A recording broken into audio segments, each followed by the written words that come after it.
स्वागत है आपका आपके अपने चैनल देसी खबरों में। सीरियल गिरीश चाय कहलाता है मैं यहाँ पर जिस चीज़ की हमें उम्मीद भी नहीं थी अब वो होने वाला है। जी हाँ, अब यहाँ पर अबीरा का जाने दुश्मन यानी संजय अबीरा के साथ खड़ा होने वाला है और रूही का पर्दाफाश करने वाला है। यहाँ पर अरमान और अबीरा की एंगेजमेंट होने वाली होती है।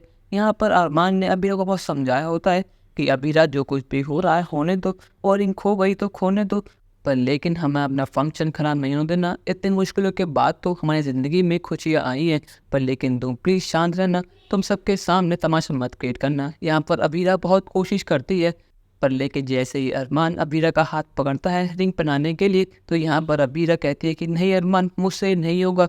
वो कहती कि दादी साहब, मैंने आप सबसे एक बात छुपाई है, जो रिंग आपने मुझे दी थी वो रिंग कल रात खो गई थी, पता नहीं वो रिंग कहाँ है और किसके पास है। और जो रिंग आप देख रहे हैं ये अरमान ने फेक बनवाई है। मैं नहीं चाहती हूँ कि अरमान और मेरे रिश्ते की नींव झूठ पर रखी जाए। मैं चाहती नहीं हूँ कि मैं आपसे झूठ बोलूँ या फिर कुछ ये बात छुपाऊँ, क्योंकि मुझे इस घर की बहू बनना है। अगर मैं अभी से बात छुपाऊंगी तो ना आगे क्या होगा। मैं चाहती हूँ कि अरमान और मेरा रिश्ता एकदम सच्चा रहे, एकदम प्यारा रहे। मैं नहीं चाहती हूँ कि इसमें झूठ के या मक्कार की कोई भी गुंजाइश रहे। तो मैंने इसलिए सबके सामने सच बता दिया। यहाँ पर दादी साहब बहुत गुस्से में कहते कि लड़की तुम किसी काम की नहीं हो, तुमने सबके सामने हमारा तमाशा बना दिया। तुमने बात बताने में बहुत देरी कर दी। तुमने जानबूझ कर ये करा है ताकि तुम हमारा तमाशा बना सको। तुम्हारे पास 1000 मौके से हमें बात बताने के लिए। हमने तुमसे बार बार पूछा कि तुम ठीक हो या फिर नहीं, पर लेकिन तुमने मजा लेकर अपना मुंह खोला हो। पर लेकिन आखिरी वक्त आने पर, खास पल आने पर तुमने अपने औकात दिखाई दी। तुमने साबित कर दिया कि तुम कितने चालबाज हो। तुम चाहते हो कि हमारे खानदान का नाम बदनाम हो सबके सामने। और यहाँ पर दादी साहब गुस्से में जाती हैं बीरों को मारने के लिए, पर लेकिन यहाँ पर अरमान से पहले उनका हाथ पे पकड़ लेता है और वो और को ये संजय होता है। जी हाँ, आप लोगों ने बिल्कुल सही सुना। यहाँ पर संजय अरमान अबीरा की तरफदारी कर रहा है।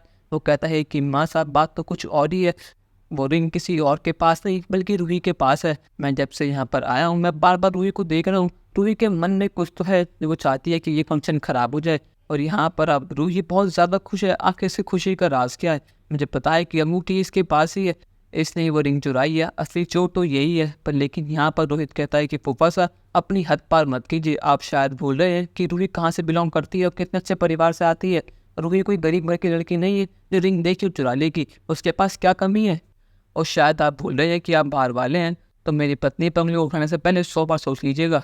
और यहाँ पर रूही कहते कि हाँ दादी साहब, ये बात सच है कि अंगूठी मेरे पास है, पर लेकिन वो अंगूठी मुझे बाहर पली हुई मिली थी। इससे साबित होता है कि अभी तक कितनी गैर जिम्मेदार है, कितनी लापरवाह है। उसे ना अरमान से प्यार है ना इस अंगूठी से। उसको तो बस अपने करियर और अपने आप से प्यार है। उसने बस साबित कर दिया है कि वो इस परिवार के लायक ही नहीं है।